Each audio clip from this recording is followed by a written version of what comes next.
feature presentation. Happy New Year. It is definitely January, and we are back with another Untitled movie review. I am one of your hosts, Matt Rohrbeck, alongside he's allergic to tomatoes, but he is Tomato Meter approved, Eric Marchin. Matt, I apologize that we're not getting to this review sooner. My luggage is still in holding At Pearson Pearson. Airport. yeah, fair. Little Fair. topical humor there. I have a trip coming up in 2 weeks, so I hope everything's cool. So, oh man, yes, today we are reviewing Jean-François Richet's Plane, starring Gerard, Butler, and Mike Colter, and more. But mostly Gerard Butler and Mike Colter. Eric, I mentioned it is January. This is our first review of the year of a feature film.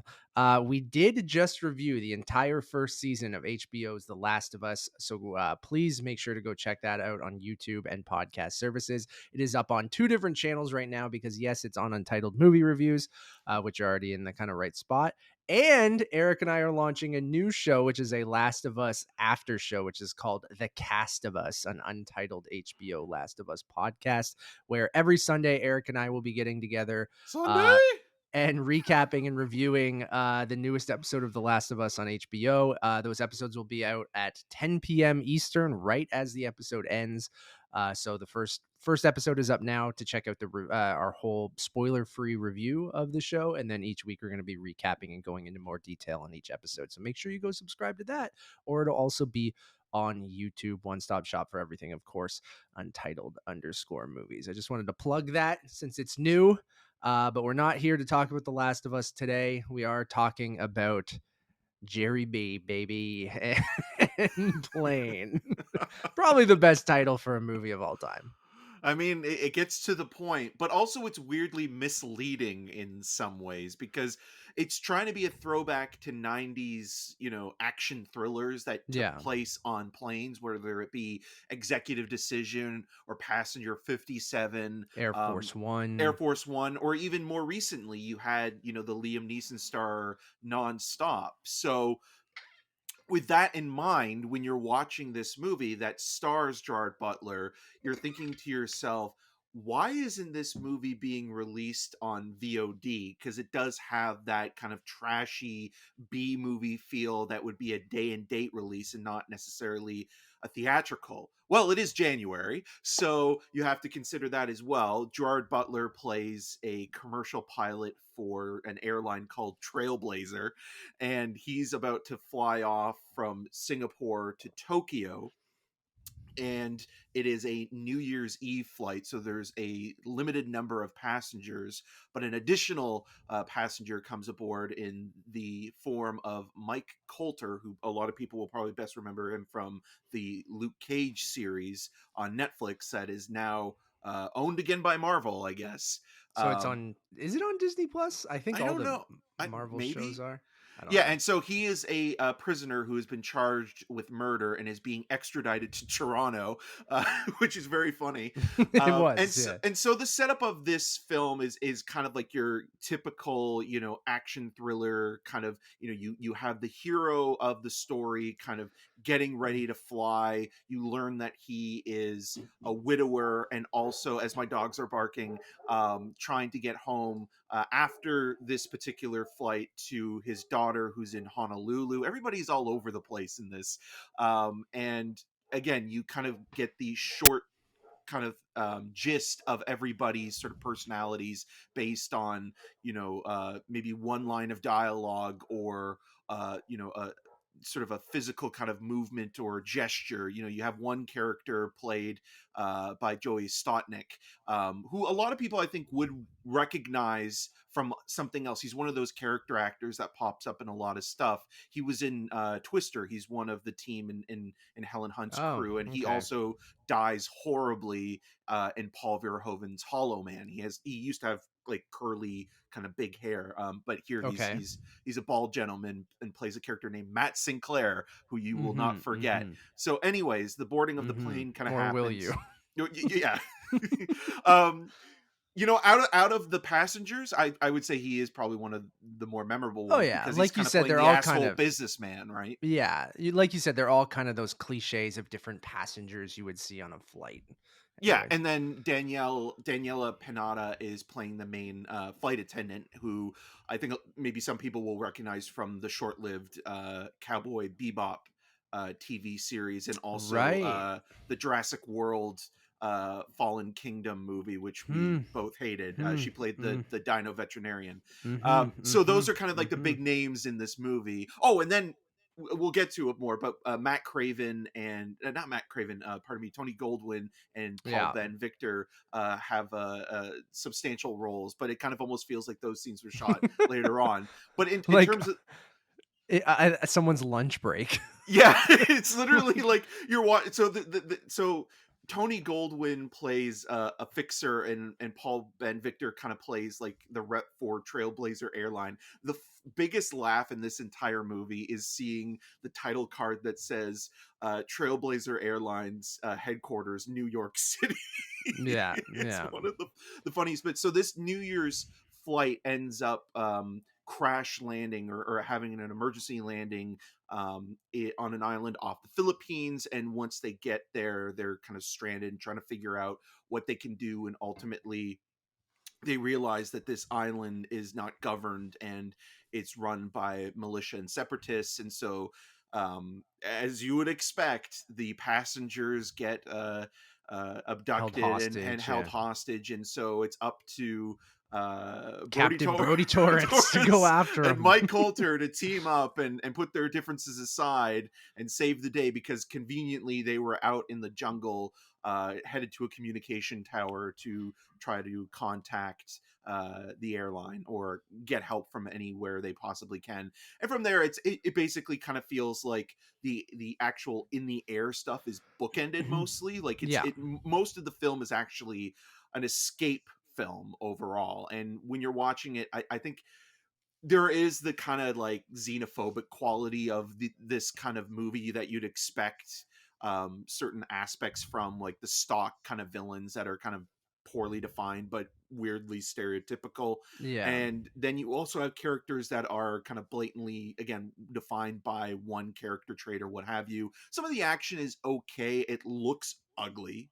The movie looks so cheap. It was actually shot in Puerto Rico. um but watching it, I think the biggest problem with this film, I just found it to be boring. I think the most kind of entertaining or fun moments in the film happen at the beginning and end of the movie, and everything else in the middle is just filler. Yeah, I don't necessarily disagree. But I do think that the movie is kind of delivering on what it's promising, I guess. Like, I feel like if not a great movie, but if you watch this trailer, you laugh probably at the punchline of the title. It looks like any generic Gerard Butler action movie, and guess what? That's kind of what you're getting. Based on that title, you kind of almost hope it would be sillier, but the movie mostly plays itself very straight. I mean, there are some over the top and goofy moments, but it's never like winking at the camera, like other than the title of the film, like, oh, we know this is ridiculous or silly. Like it plays it pretty straight, and you're mostly laughing at the movie at times more so than with it. That being said, I don't disagree that the film's boring. I was sort of surprised that, I shouldn't have been because the movie's called Plane, but how much they focus on that crash landing and the escape. So I thought it would be more, Olympus has fallen, like ridiculous. This plane, this captain of this commercial airline has to go Rambo and like and just goes over the top like he's this action star when it's not really that at all. Like they do give, some ham-fisted kind of exposition on why Captain Torrance would be good at hand-to-hand combat and stuff like that, in really like silly ways. And those are the kind of things that you laugh at. I don't think I was ever bored though. I think I was just a tepid, like, this is exactly kind of what I expected. I almost maybe wished it was a bit sillier, but it's kind of delivering on what it kind of says it is. And I can't fault the movie for that, but then it kind of just peters out of being like, yeah, this isn't really very good. It's not awful. Um, it's I'm not bored, but I'm surprised at how much they Well, you're focus not on the bored, but you're actual. boarding. Sure, plain puns. Yes. There's plenty of those to go around. So yeah, I don't know. Like like you said, it's filled with kind of caricatures, and no one's really developed. Even Captain Torrance and Mike Colter's character Gaspar is that? Yeah, Yeah. like it's just they're all kind of like you said, caricatures, cliches, kind of like things we've seen in a million other movies before. So the classic, like, oh, he's maybe misunderstood, like he was in a bad situation, that's why he's in jail, kind of thing, and he's not a real bad guy, he does care about You're talking about certain Mike things, and Colter's like character. Mike Coulter's character, Yeah. right? And then so the silliness of that, and I agree with you with some of the action, like that first action sequence that Captain Torrance has to kind of get into is kind of like raw, and I kind of liked that, like the kind of like he knows what he's doing, but he's not an action star. He's just got to fight these people off and kill them at any cost to save his passengers, right? So I want like my there's not a passengers back. yeah, like there's not a ton to say about the movie. I just feel like if you watch that trailer and you want to see this movie and you paid $15 to go see it, um I think you'll be like satisfied. I don't know. Like it's it's not horrible, and I feel like it's not trying to be like anything it's not, if that makes sense. Yeah, I don't know though, Matt. Like I kind of disagree with the one thing that you are saying that kind of seems to be contradicting it a little bit is the Mhm. idea of that it's doing what it says it is, where I think Yeah. it's not, because I think in the middle of this movie, which is a large chunk of this film, you're Yeah. on the ground in, this remote location in the middle of nowhere, and it's basically these two guys trying to figure out how to deal with this situation and if they should cooperate and work together and rely on one another, and it's There's not almost a a lot weird of male interesting stuff bonding there. Yeah. experience than anything else.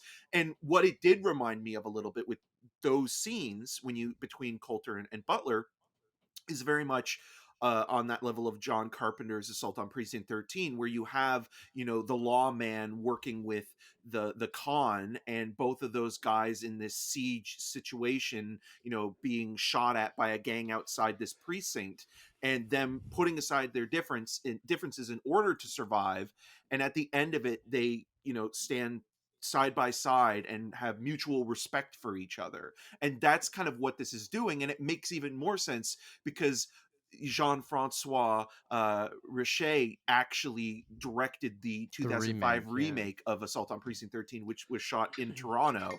And he also directed the underrated Miserine movies with Vincent Cassel. So that I think is kind of interesting, in just that, like, you have a director who's coming in and has kind of done something similar before. There's also kind of this interesting single take fight sequence with Butler and this militia guy in this communication tower that That's what I was referencing, yeah. it's kind of fun and intense, but it also is oddly shot in terms of how the handheld shaky cam works. And a lot of that does feel like it was done in post and not in camera while they were making it, where you can tell when you're watching, like, say, like a Paul Greengrass movie, where a lot of Mhm. the handheld shaky cam, whether it be from Barry Ackroyd's cinematography, is usually kind of moving in the moment with the characters and has been choreographed. Where when you're watching the plane crash or the emergency landing in this, or some of those fight sequences, it almost looks like they got the editor in post production to switch on the shaky cam for that, and it doesn't have Sure. the same feeling, the visceral feeling that you would in the moment. And it's weirdly more off-putting in that kind of motion sickness kind of way.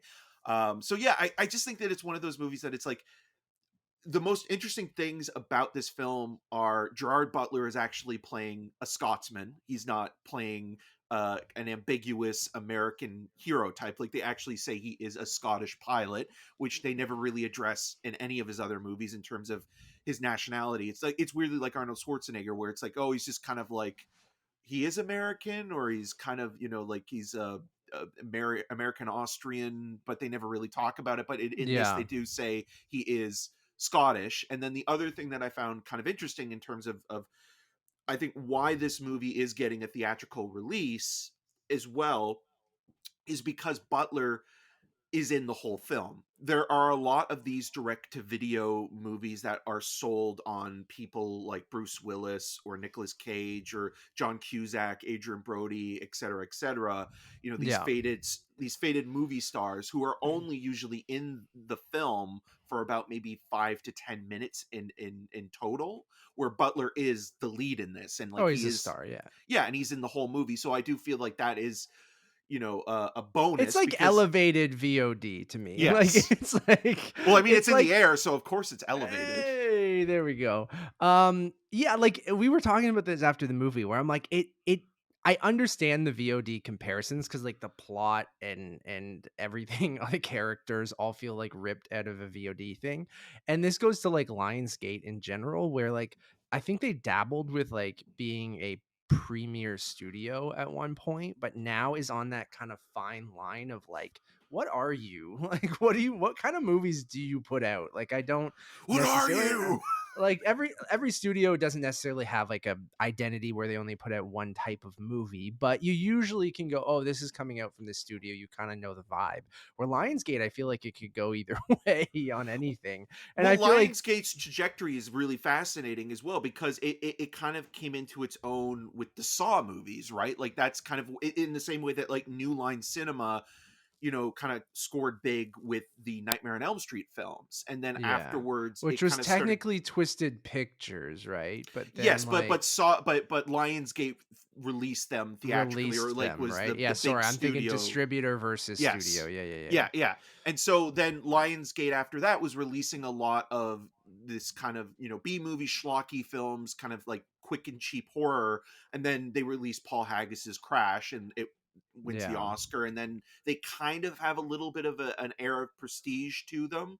But now it seems like they are in this weird place because they're going back to the VOD realm for some of their movies, and then Yeah, like something. Clerks 3 felt like a VOD movie, right? But then Knives Out was a huge success for them, which they Yeah. lost out on because they went to Netflix, right? But then you have things like the John Wick franchise that feels like again, similarly, like has a VOD concept, but executed so well that those movies are now big blockbusters. It almost feels like, right? Yeah, Or they but they released something also like have a Sicario, and then when the Hunger Games movies were coming out, they were like big blockbuster movies, right? And that's I feel like the Hunger Games for me is when they were like, oh well, this is a big franchise we have now. Let's become one of the big franchise studios. And then I feel like after that, it just with John Wick, I guess, is the exception. And they have the Expendable movies, which makes sense comparing to Plane and things like that. Hitman's Bodyguard. Yeah, but it's just this movie feels like it's one mistake away from being VOD, but someone like Gerard Butler is it weirdly elevates the material because he's also like one step away, but he still can like hold a movie and be like an action star. And I feel like that's still in that theatrical realm, or that doesn't feel like it's completely VOD. Cause like I never felt that watching the movie. And like I was mildly entertained throughout the whole thing. Like again, will I ever think of Plane again? Will I ever want to watch Plane again? No, but for January when it's really slow and I'm like, there's nothing out. I mean, you could be playing catch up on a lot of the awards films if you haven't seen some of those. But if you really are desperate to go to the movies, like I don't think it's the worst thing in the world. And that's maybe I'm being easy on it because it's January for all these different reasons. But like, I liked the crash landing sequences. I'm kind of a sucker for emergency landing plane crashes, and I mean, going back to Lost and other things like that. So like, which it is also one of has the those. same tagline basically, right, Yeah, for the yeah, film, which is kind of weird. But going back to um, Lionsgate again, like they also have a stack of movies that go to direct to video or get released on yeah. Blu-ray that you've never heard of, and they usually have again like one star that's maybe in 5 to 10 minutes of the entire movie, and they're getting like really Like solid Detective Blu-ray. Night with Yeah, yeah, Bruce like Willis. but like even like there's even stuff with like Morgan Freeman and Ruby Rose that came out. There was a film with them that came out last year that it's like, oh, I've never even heard of this, and it's like who's like actually actively, renting this stuff. But in terms of going back to playing, I just I can't recommend it because I feel like the beginning and end are probably the best, but in the middle you're just waiting for it to take off again, and it never really does. It just kind of feels like you're just sitting there the whole time, grounded, waiting and waiting and waiting and waiting, and then you get to the fun of the film, and then it ends, and you're kind of like, oh well, the more interesting stuff weirdly was with Tony Goldwyn, pardon me, and Paul Ben Victor back in the New York headquarters, kind of talking about like what they should do and like prepare for worst case scenario, than anything else. And being the month of January, there's already a better movie out that's playing right now, and it's called Megan. Like that's the You're not better wrong. schlocky B movie that you could be seeing, which is actually That's both more fun, entertaining yeah. and actually has a bit of a quality when it comes to its To its production satire value. and And social yeah. commentary as well. Yeah, like I agree with that. Yeah, I think we're like so not too far off. I'm just being a little, I guess, easier on the movie. I didn't hate it. I kind of enjoyed myself, even that middle part that is that generic action movie. We haven't talked about the special forces team that comes in. It's Oh, the all just very Mercenaries. generic.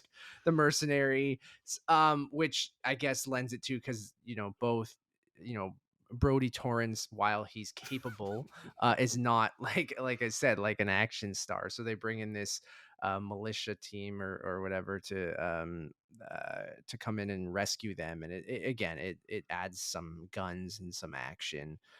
But yeah, I agree with you that it all becomes kind of stale-ish.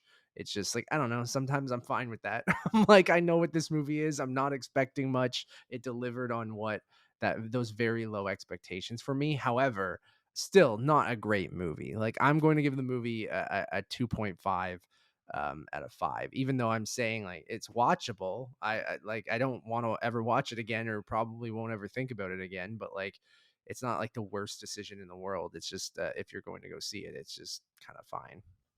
Yeah, I mean, I like Gerard Butler. I think we had more fun last year with Cop Shop, which actually has some Yes. moments and performances in that movie that works quite well.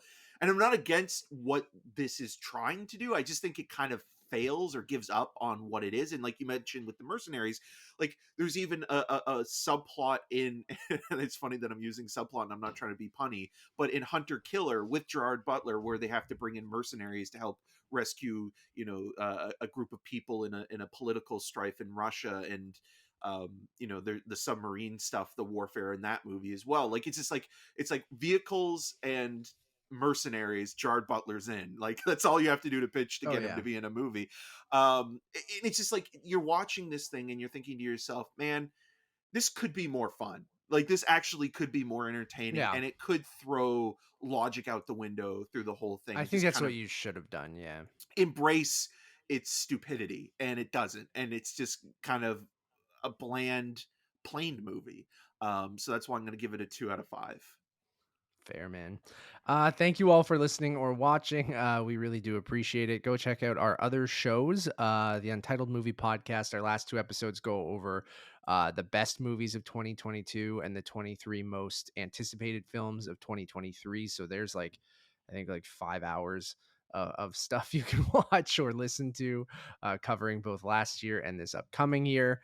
Please go subscribe to the Cast of Us, an Untitled Last of Us podcast. Easiest way to find that on podcast services I found, because I'm surprised at how much people are excited about this show, because I've seen more people it's very much my circles and my bubble, but more people starting after shows saying that they're going to do like a Last of Us kind of a recap, and which is cool. I'm glad we're not the only ones, because you'll get a ton of different voices of people doing that. But more people in our circles than I've ever seen for a television show be like, oh, every Sunday we're going to be talking about this thing. So I think that's really, really exciting. But just search Matt Rohrbeck or Eric Marchin in podcast services, and you'll probably see the 3 podcasts pop up, because there's a lot of different Last of Us podcasts. So um, even when I created the name The Cast of Us, I'm like, this is clever. I searched, there's like 6 other shows named that. So SEO, I'll work on it. One-stop shop for everything as well. Just go over to Untitled_movies over on Letterbox. That's probably your easiest spot to find everything. As always, my name is Matt Rohrbeck. You can find more of my work around the internet, but mostly at UntitledMoviePodcast.com. And you can follow me on all those social medias at Matt Rohrbeck. And I'm Eric Marchin. You can find more of my video reviews on rogerstv.com/cinemascene and on all the social medias at EM6211. Until next time. I just want to fly. Wicka, wicka, wicka, wah, wah, wah. Put your arms around me, baby. Bye.